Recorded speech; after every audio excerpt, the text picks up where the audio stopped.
for Mossad and for even CIA. And I know exactly how to transition into civilian life and how to take those skills and then use them in the civilian world. Maybe that is what Epstein did, have a conversation with him.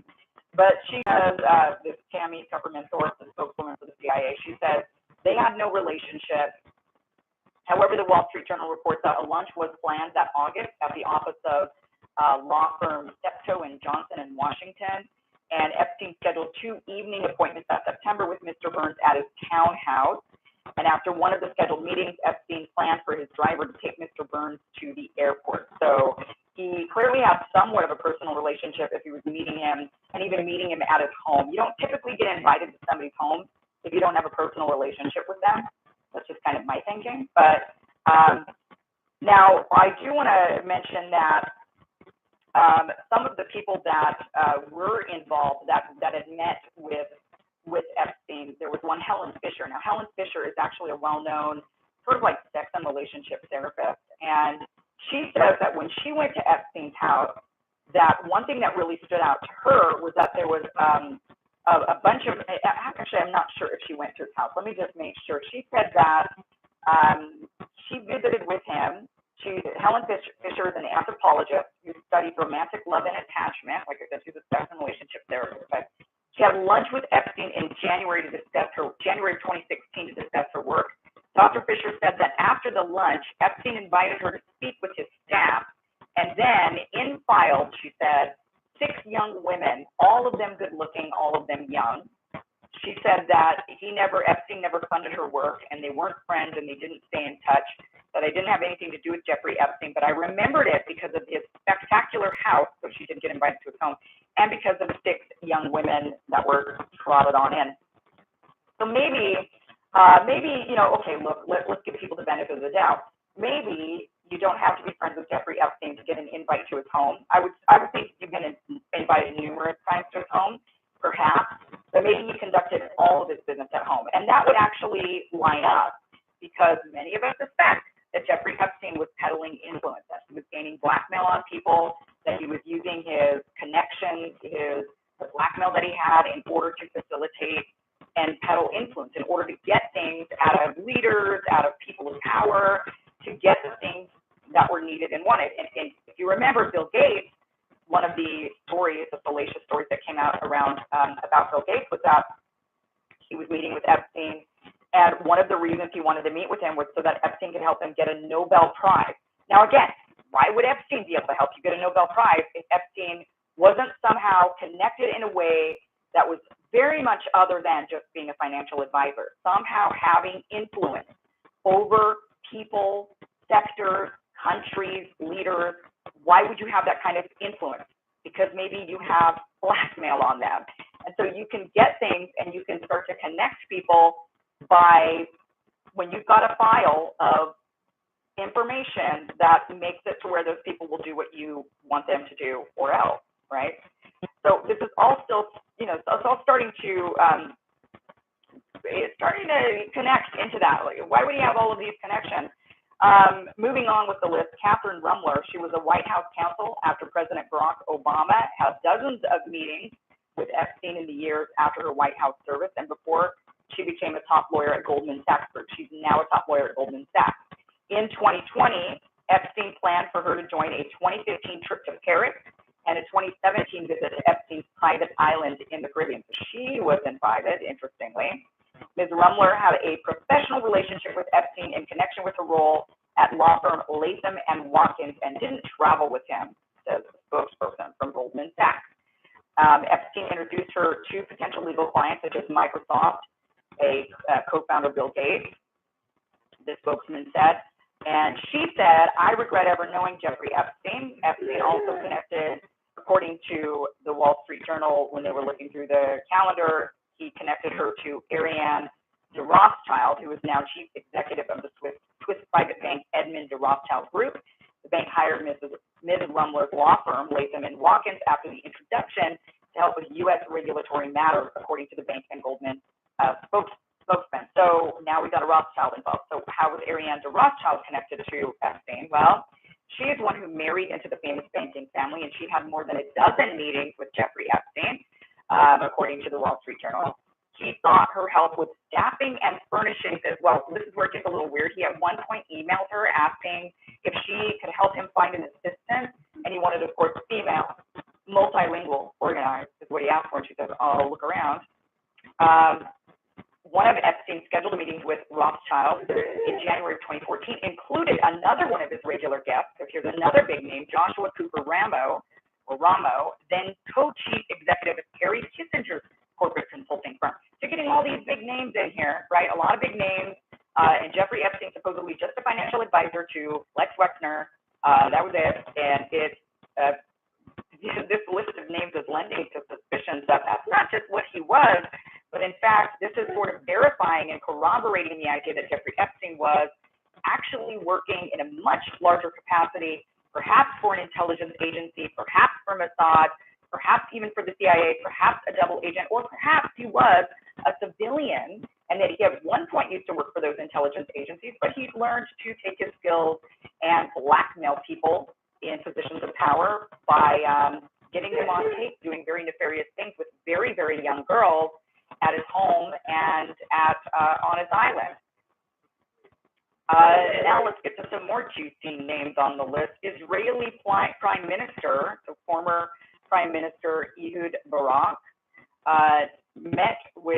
he was meeting with Mr. Ramo, who was the co-chief executive of Henry Kissinger's corporate consulting firm. Also, by the way, Mr. Ramo's appointments with Epstein were typically in the evening after 5 p.m., all at his townhouse. And he was also invited to breakfast at the townhouse in September 2013 with the former Israeli Prime Minister Ehud Barak, who was a regular guest of Jeffrey Epstein, lending to the idea that he was somehow potentially working for Mossad.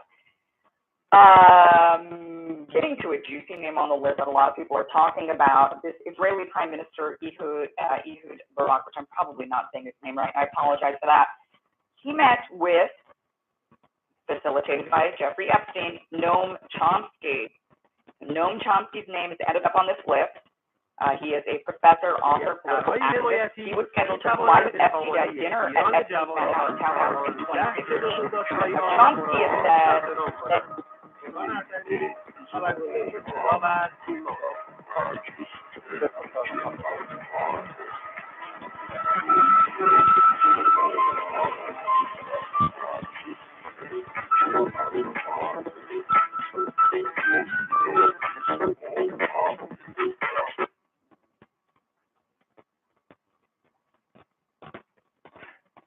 Stein would be able to connect him in a way to help him with powerful players, to help him have a discussion, an important, potentially fruitful and productive discussion about Israel and Palestine. What does a financial advisor for Victoria's Secret Lex Wexner have to do with Israel and Palestine, unless Jeffrey Epstein was what we all suspect, an agent of one of these intelligence agencies and probably peddling his influence through blackmail, procuring blackmail. So it, of course, is raising other questions about Noam Chomsky and his connections to Jeffrey Epstein. How did he get introduced to Jeffrey Epstein? Did he do more? Were there more meetings? Is there something? A lot of people are wanting to know the obvious questions, which are, did any of these people engage in or witness any of the prostitution of underage girls, pedophilia, or the sex crimes? Did anybody witness any of this? Were any of them blackmailed by this stuff? What sort of influence did Jeffrey Epstein gain? What sort of deals have been brokered with this influence? And that's, I think, the bigger question for sure. There's definitely the girls who were victimized, but beyond that, there's entire societies who may have been victimized by Epstein's influence. What sort of concessions was he able to get out of world leaders, secretaries of state, prime ministers, CIA directors? What sort of influence was he able, or up until his death, was he able to procure? What decisions were made from those meetings that were facilitated, from the pressure that was potentially put on these people if there was blackmail involved? Were wars started? Were coups? Were there coups? Were there people put in positions of power who shouldn't have been, who didn't deserve it? Were there people who were overlooked in their careers because somebody else got elevated because of blackmail? I mean, the list of questions is endless when you start to think about what was his influence and what were the consequences of that influence. How many Palestinians, for example, died because of potentially Epstein's influence in brokering some sort of an agreement to where the United States turns a blind eye to the abuses on a group of people as Israel continues to spread into their areas. The implications of his potential influence are massive, and that's why so many of us want to know about it. And when we read these types of revelations of all these powerful people that he had connections with, and he was facilitating meetings for Bill Gates to get a Nobel Prize, and Noam Chomsky to sit down and talk with an Israeli prime minister about Israel's policies, and a Rothschild about potentially getting, clients with a woman who's working for Obama's State Department. I mean, these are, do I need to say more, right? So more names, I will say some more names on the list. Leon Botstein, he's the president of our college. Now, he says that he was courted by Epstein to potentially donate to Bard College. He was looking at him for donating to, classical music and other sort of arts programs. Says that he invited Jeffrey Epstein to the university.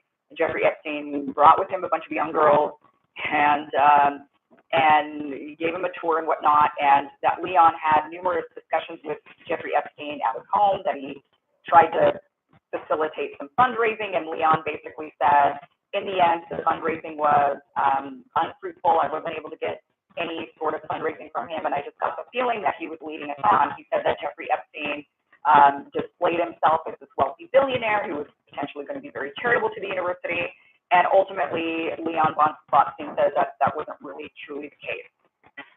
But again, we're just taking all of these people's word for it, really, because Jeffrey Epstein's not going to say anything because he's dead, and no one else is going to say anything because no one else is going to say anything. So he goes and just says that essentially Epstein certainly was positioning himself as this person of influence. It kind of calls into question how many people was he able to get into his clutches with bringing these girls around. You would think if you are going to run a blackmail operation, you got to really think about this. And it's a numbers game. Not everyone's going to fall for your blackmail. So that's why we need to be very careful about all the names on the list, or any sort of calendars that we get from Epstein or anything else, because there's no way for us to know. Well, there are some ways. We get more evidence as time goes on, but ultimately, it is a numbers game when it comes to blackmail. I would assume. I've never blackmailed anybody, but if I were going to, I would imagine what you need to do is dangle some fruit in front of people and see if they take the bait. That's not the right metaphor, is it? You get what I'm saying, right?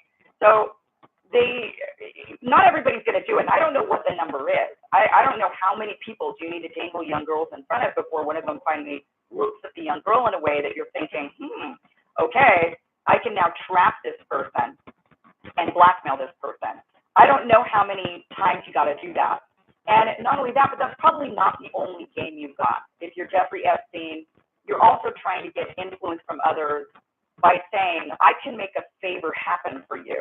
So maybe you've got this person that you've blackmailed, and you've got this person who wants something, and you can facilitate and arrange for this person to get something because of your blackmail, effectively blackmailing them as well if they know about it.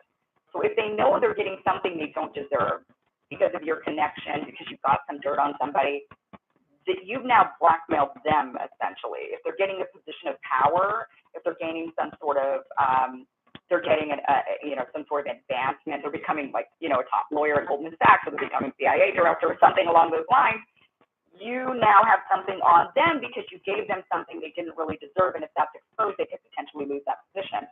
So you can blackmail people starting off with the really bad blackmail, the really bad stuff, like sleeping with underage girls that's going to get you jail time. And you could use that blackmail to then roll into more blackmail of people who now have used your blackmail in order to get something they don't deserve. So the game, expands, the game goes on, and the questions really around this is it's not just about getting accountability and getting justice for the young girls who were victimized. It's not just about that. In fact, there may have been much bigger victims in this entire scheme if this theory, and it is all just a theory, if this theory is correct, and he was peddling influence and he was able to get large concessions and even concessions for, let's say, the state of Israel, if he was working as a Mossad agent for them, and he was blackmailing people on their behalf, who are the real victims? Who else, I should say, has been victimized and to what level? Because it could be quite massive, in fact. But hey, at least we got more names. Good for the Wall Street Journal for actually doing some journalism, doing their job, digging into this. A lot of us have lost hope with the mainstream media that they were not going to be actually digging into this story and getting us more information. But we've got more names now. Some names really shocking, like Noam Chomsky, right?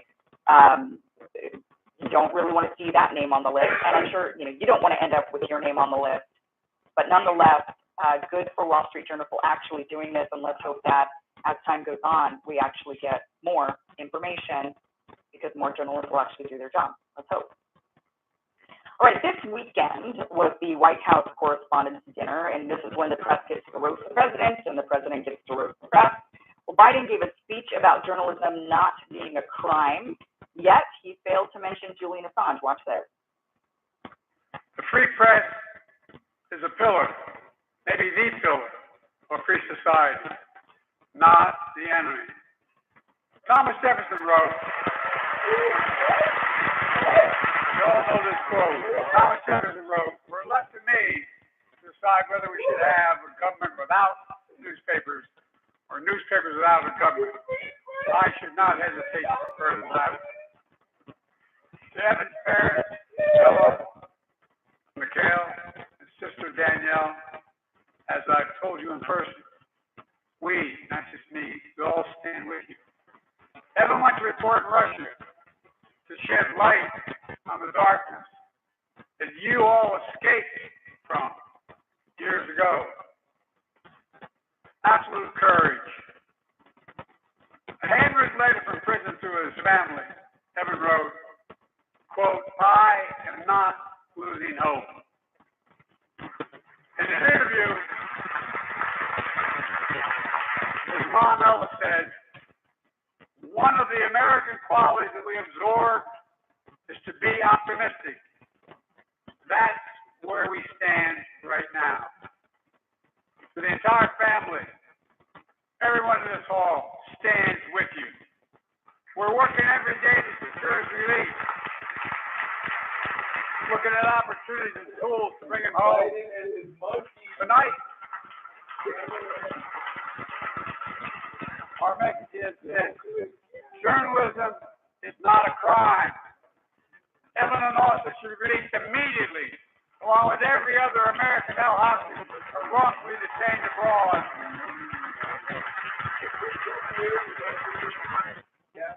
Well, I guess he did throw that caveat in there, right? He said every American, I suppose Assange is not American. That's why he get away with this. But it's really interesting. The journalists in that room without saying what about Julian Assange. They all should have started chanting, free Julian Assange, free Julian Assange. And instead, Julian Assange remains locked up as Biden claims that he's going to go and help get journalists out of jail. Just the hypocrisy of it is astonishing, but not surprising, unfortunately. He also, during the White House Correspondents' Dinner, he also admitted that he doesn't take any of the journalists' questions. Watch this. This is not your father's press from 20 years ago. No, I'm serious. You all know it better than I do. But still, it is absolutely consequential and essential. After all, I believe in the First Amendment. Not just because my good friend Jimmy Madison wrote it.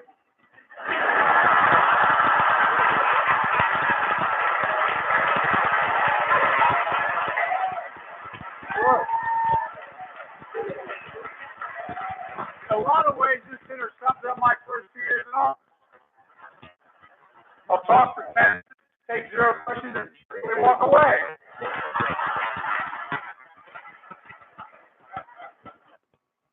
Why would they even laugh about that? They should, again, be booing him on that point that he is just saying what he wants to say, and then just cheerfully walking away without taking any of the press's questions. The press should be holding him accountable, which some have. Some have attempted in the White House press room. They tried to say, hey, why isn't Biden out here answering questions? This is the longest we've gone without actually speaking to the president.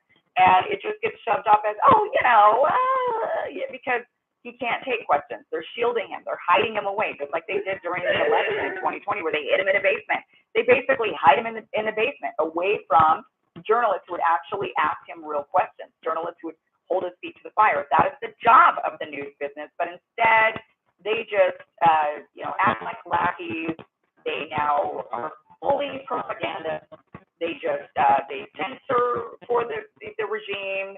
They ensure not, they give softball questions like, what flavor ice cream do you like, President Biden, rather than asking him things like, what is going on with Julian Assange, and are you thinking about dropping your charge of an extradition request against him? What do you say about that? No questions whatsoever. The press just laughed. They laughed. They think it's so cute and funny. And Biden said, I just happily walk away. Yes, he does. All right, so that happened with the White House correspondent dinner. Just really a disgusting display of everything that the press has become these days. Moving on to the last but not least big news that happened that we must talk about, and this is First Republic Bank failing. Now, if you've been watching this show, I've been covering quite often and in detail the plan, the master plan of the Federal Reserve in their desire to roll out the CBDC, the central bank digital currency, in an effort to control society. If they can control your money, they can control you. And the best way for the Federal Reserve to be able to roll out a central bank digital currency is if they are in control of all the currencies, in control of all banks. And what we know is that the Federal Reserve of New York is actually really the true Federal Reserve. That is where really it's the most powerful of the reserve branches. It's the one really controlling everything. And what we know from a Freedom of Information Act request, which, by the way, was denied by the Federal Reserve because they said, oh, you're so cute and funny, but we're not actually subject to Freedom of Information Act requests because we're not really a government entity. Federal Reserve is pretty much by a private corporation. It's owned by private corporations and run by them. But they still gave some information. And that information that they gave, and they said, we'll give you some information in good faith. So they realized that it's not in their best optics interest to be completely shielded and opaque. They should have some transparency. And so they said, okay, we will tell you at least who owns or who are the big banks that have the shares, the main shareholders of the Federal Reserve Bank of New York. And what they revealed was that there are primarily two main shareholders, and that would be Citibank, which owns about 33%, and JP Morgan Chase, which owns the other 33%, roughly. So 2/3 of the Federal Bank of New York is the shares are owned by these two banks. That's important because that means that the heads of those banks have a disproportionate amount of influence over the Federal Reserve. They're the ones really ultimately making the decisions for the Federal Reserve. They are essentially the Federal Reserve. And we know this because when you look at the 2008 collapse of the economy and of the banks, who was bailing them out? Who did they turn to bail them out? Well, they turned to JP Morgan Chase, right? They turned to Jamie Dimon. And they said, you got to do these bailouts. You got to save these banks. Jamie Dimon. Why? Because, well, he's like the Federal Reserve. Okay? So that all matters because First Republic Bank has just gone under, and guess who absorbs them? JP Morgan Chase. Okay? Jamie Dimon now has First Republic Bank, which is now, by the way, the second largest bank failure since 2008, or maybe even in the history of the country. First Republic becomes the second largest ever U.S. bank failure. Yeah. So the biggest bank failure was Washington Mutual in 2008. And now First Republic is the second largest. Now this bank failure is larger than Silicon Valley Bank. Silicon Valley Bank, I don't remember exactly what assets Silicon Valley Bank had, maybe, but First Republic has quite, maybe $100 billion more in assets. So it's actually a very coveted bank. Big banks covet First Republic, and now JP Morgan gets all of their accounts. So this has all now been consolidated And this is just one more showcasing of how this is going on. And if you watched my interview with economics professor Richard Lurch, he really